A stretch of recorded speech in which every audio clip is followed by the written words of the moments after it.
It is getting very white. Hmm. Yes. But my Three, mustache is. two, Oh, 1, 0. got in.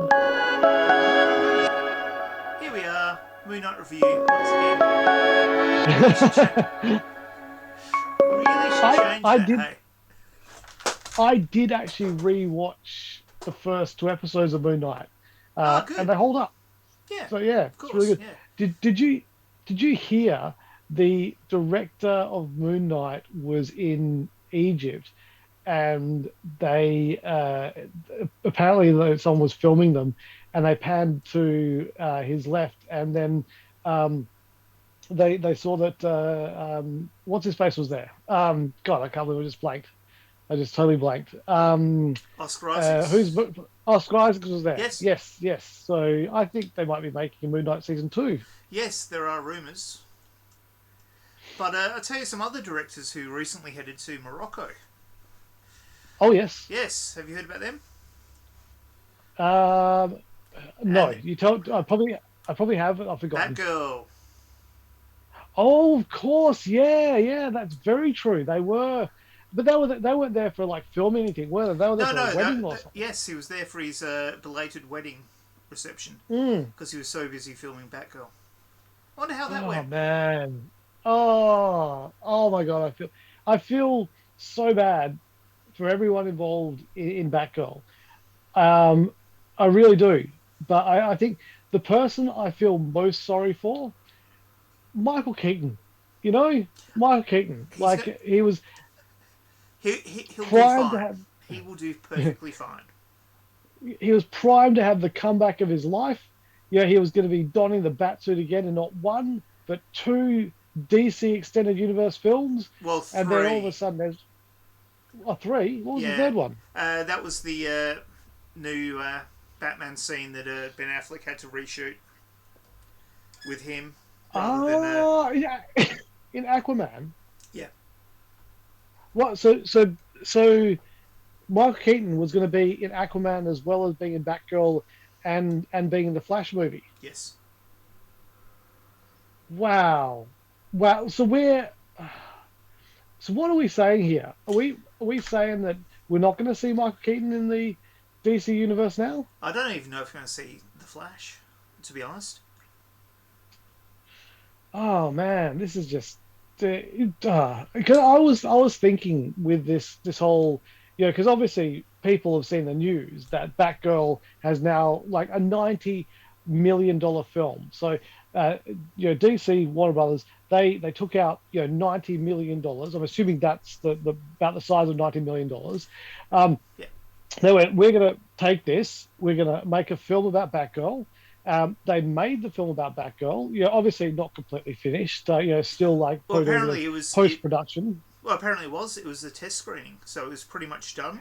The initial film cost 70 million. Then they did another 30 million in reshoots um, Right. before Okay. the test Not screening. not uncommon. Yeah, Yeah. not uncommon in films Yeah. because usually they'll film the film and then they'll go, oh, okay, this isn't working, that isn't working. Let's tweak this. Then you get a bit of reshoots. Then they put it before test audiences, and the test audiences will watch the film and then go, what did you like? What didn't you like? Um, and then they may do a bit more tweaking the film after that. But yeah, it seemed like in this case the test audiences just didn't like the film. Well, there are difference of opinion. Apparently, uh, DC wants to go in a different direction, so they want to Right. rebrand, and the film just wasn't really fitting with their vision of the DCEU moving forward. But the thing is, what is the DCEU? What is fitting in the DCEU? I mean, you got the films that we've had so far. So you got Superman, then you got Batman versus Superman, then you got the Justice League, whether it's the Joss Whedon version or the Zack Snyder version. Yep, Um, or the good one. you got Wonder Woman. Yeah, you got Wonder Woman. You got Aquaman. You got Shazam. Mm-hmm. And those are the ones that have come out so far. The sequel to Wonder Woman as well. Um, but then you've got the Batman. got nothing to do with the DC universe at all. Mm-hmm. Got two Suicide Squads, which are kind of like loosely connected. Yep. And then you've got the Joker film, and there's going to be a sequel to the Joker film, which has nothing to do with the Batman or anything else. So, what is the problem with putting a film out there and just going, okay, this is just a Batgirl film that's standalone? Just do that. I mean, why burn a $90 million film? Why even just don't like put it out on streaming? You know, they could just Well, here it apparently it is. was apparently it was supposed to go to HBO Max, but the thing is, I think this is a marketing strategy. Do you? I do, and my reasoning for it is that you had the Justice League that came out, and it was kind of like panned, and everyone went, yeah, it's a bit crap. And then you had a groundswell of people just going, give us the Snyder cut, and DC was going, nah, nah. No, and they go, and the fans go, give us a Snyder cut. They went, no, no, no. The fans got together and they bought a billboard in Times Square saying, give us a Snyder cut. And they go, no, no, no. They get a petition with millions of people signing it, give us a Snyder cut. And eventually they relent and they give more money to that Zack Snyder to go finish your version of the Justice League. And then they release that, they make a bundle of money, and they went, this this kind of grassroots marketing strategy might work. So they go, In the all Batgirl fairness, film is the, not. the, the grassroots strategy was pretty much started by Zack Snyder. Yeah, true, true. But I think that's what they're doing here as well. Yeah. I think they're going, the film's not as great as we want it to be, but you know, what can we do to develop an interest and develop demand in the film? I know. Let's tell them they're not getting it, and there's nothing that will, push people to demand something more than telling you you're not getting it. So I think we're going to see people just going, no, no, no. We want to see the Batgirl film. We don't care how bad it is. We want to see that Batgirl film. Put that Batgirl film in cinemas, and I guarantee that for the next 6 months to a year, all you're going to hear is like, "Give us Batgirl," and then eventually they'll relent and they'll make $1 billion. I don't know. I actually think there might be some more corporate machinations at work behind the scenes. Mm-hmm. Yeah. Well, I got another. Sorry, go ahead. Because yeah, I have a feeling they just want to pretty much cut their losses, dump the whole DCEU, and just go standalone. Yeah, but as I said, they could just do that with Batgirl. Just go, yeah, it's standalone. Yeah, it's got nothing to do with all the rest of it. So just watch it, enjoy it as a film on its own. But yeah, although maybe they've got another strategy. Maybe they don't release it, and then somebody gets a copy of it and makes bootlegs of it, and then they sell those bootlegs at Comic-Con. And that person is Zack Snyder. Yes, that's right. That's right. So yeah, maybe we go back old school. Like remember the original Fantastic Four film? How excited we were the when we Roger finally got Corman. our hand. Exactly, we finally got our hands on a copy of it. We could watch it, and even though it was completely shit, we were so excited. Have you recently purchased any movies that could be described as in a similar vein? Any double features? Yeah, could you? Oh God, I really need to leave the room to go get that because I Okay, think that's what. Can you just vamp for a few minutes and I'll just be back in a second? sure can. So here we go. I will change. Oh, Lewis is gone. It's all. What's that music? It's so good. Look how the skin looks. It's really great. He's done a really And now good there's. job on the background. Where's that music coming from? So, Kat's watching a TV show called Blown Away. Ah, Not as not as not as sexy as it sounds. Yeah, so Kat and we recently bought a 4K TV and a 4K player, so I can finally get some 4K goodness in my life. So we went and bought some DVDs that we were quite excited about getting some. So I've got Moana, which I think will look great in 4K. mm-hmm. Got Scott Pilgrim versus the World, Yep. and that 4K there. Does he win? Debatable. Okay. I've got this one. I think should look good. This is 4K high frame rate, but Inception. I reckon Inception would be pretty cool in 4K. So that was good. A little film called Doctor Strange in the Multiverse of Madness. Mm-hmm. But then this was the gold. This is what I found. This is not in 4K. So so obviously the definition of this is going to be 720p or 480, 320. Possibly. Maybe it could just be a direct film to digital conversion. Not entirely sure, but obviously we got to see the Captain America in the MCU played by Chris Evans. He did And Chris Evans and Chris Evans and I did. And Anthony Mackie as well. Good. Well, I'm talking Steve Rogers Captain America, not the Sam Wilson Captain America. So, because not sure, because the first time we ever saw Sam Wilson on the screen, it was in the MCU. So, but we've seen Steve Rogers before in other movies. There was the Captain America from 1992. With the son of J.D. Salinger, Mark Salinger, in the title role. Author of, his father was author of Catcher in the Rye. Yes. Very true, very true. So that was, obviously the pinnacle of Captain America, up until that point. But there was Captain America movies before that, or there were TV movies. I've never had the opportunity to actually watch them.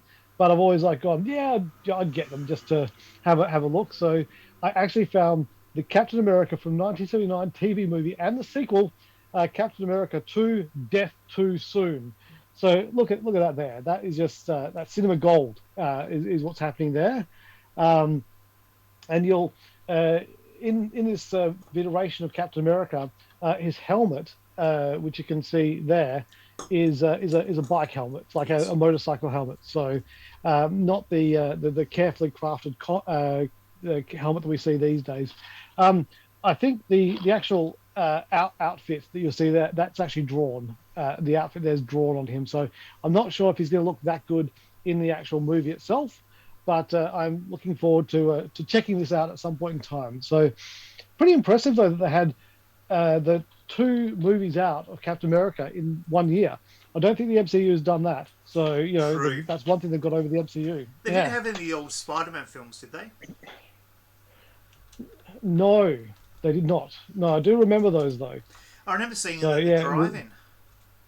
Really? Yeah. Oh, okay. I never saw them on the TV, I think. But, I do remember my first experience ever seeing something on a screen was at a drive-in theatre-ish thing. It was in Port Hedland, and it was the Incredible Hulk. You know, at the beginning of the show where he picks up the car and throws it off a cliff. Yeah. It was that scene. It's very vividly just it's burnt in there. The first thing I remember seeing on a screen. Fantastic. So, have you seen anything else recently on a screen? I did see Bullet Train very recently on a screen. In fact, last night I saw Bullet Train. So, what's that about? So Bullet Train is the story of a young man, well, not really young, played by Brad Pitt. So a man in his 50s who is a assassin. He's the assassin life is a bit draining on him because people keep dying in his occupation, but sometimes it's the wrong people, and he thinks that he's an unlucky person. But he's got a new assignment, going to be easy. It's a snatch and grab, get on a train, grab a briefcase, get off the train, bosh, easy, sorted. But of course, he gets on the train. Snatch a briefcase, not a... Yeah, okay. Not a double Trump type of snatch. No. Don't grab them by anything. Don't do that. There was... so he...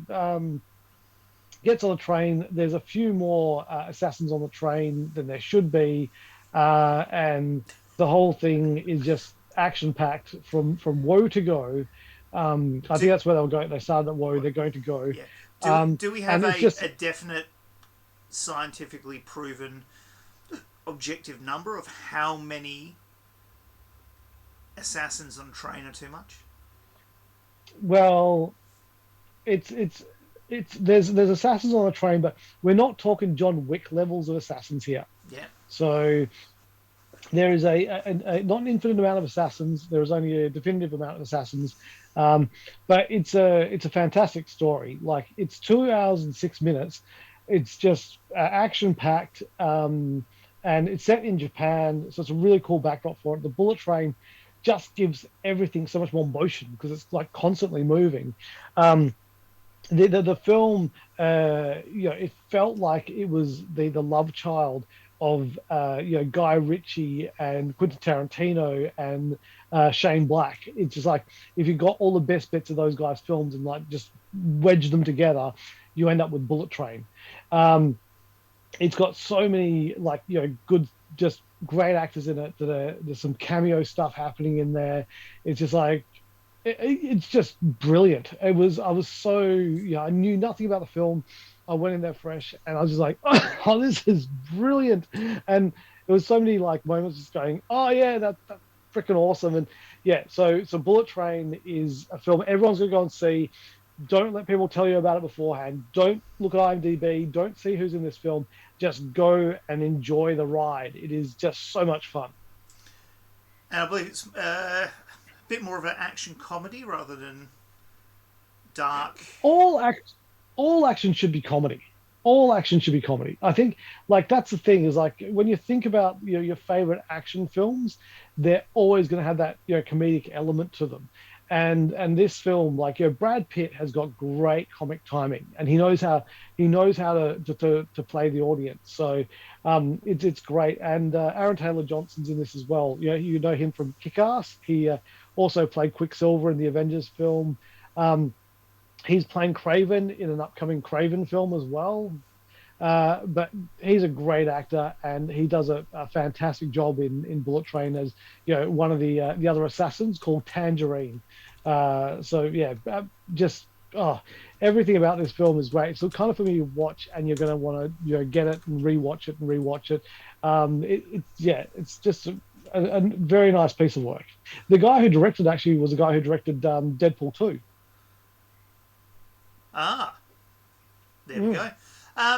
Yeah. Speaking of movies, Oh, and he directed Fast and Furious Hobbs and Shaw. uh-huh. Hmm. Good. He knows action. Is what I'm saying. Yes. You know Adam Scott?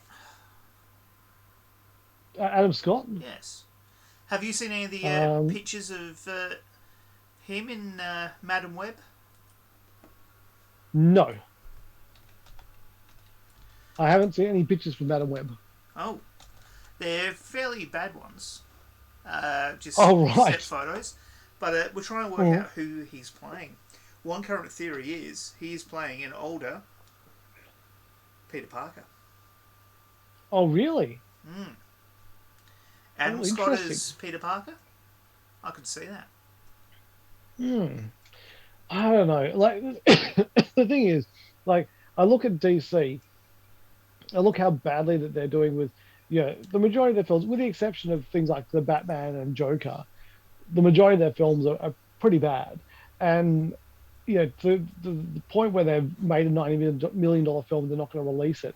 I'm just thinking at this point in time, maybe they should just go to Marvel and to Disney and just go, look, we've got all these characters. We don't really know what to do with them. How about you give us $10 billion and we'll call it a day? And you can just have them back. But I think maybe it'll be a race between Sony knocking on their door saying how much will you give us for these characters compared to what DC will be offering their characters for, because it just seems like neither of them have a good grasp on how to make comic book films. True, very true indeed. Yeah. Apart from that, it's been pretty quiet on Disney Plus this week. The only real movie was Lightyear. Well, yeah, Lightyear came out last week, although there's something pretty big hitting tomorrow night. On Netflix, The So, Sandman. Yes. well, there's something big hitting on Sandman is very big for Netflix, very true. There's something big hitting on the old Disney Plus as well tomorrow. That's not the Prey, is it?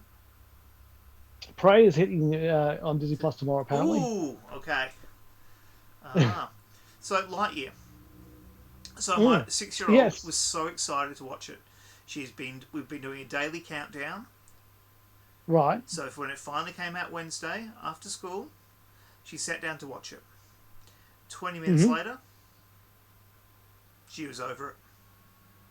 Oh, really? Yeah, she watched it a little bit more of it tonight, but Mhm. I'm gonna say I don't think it's got the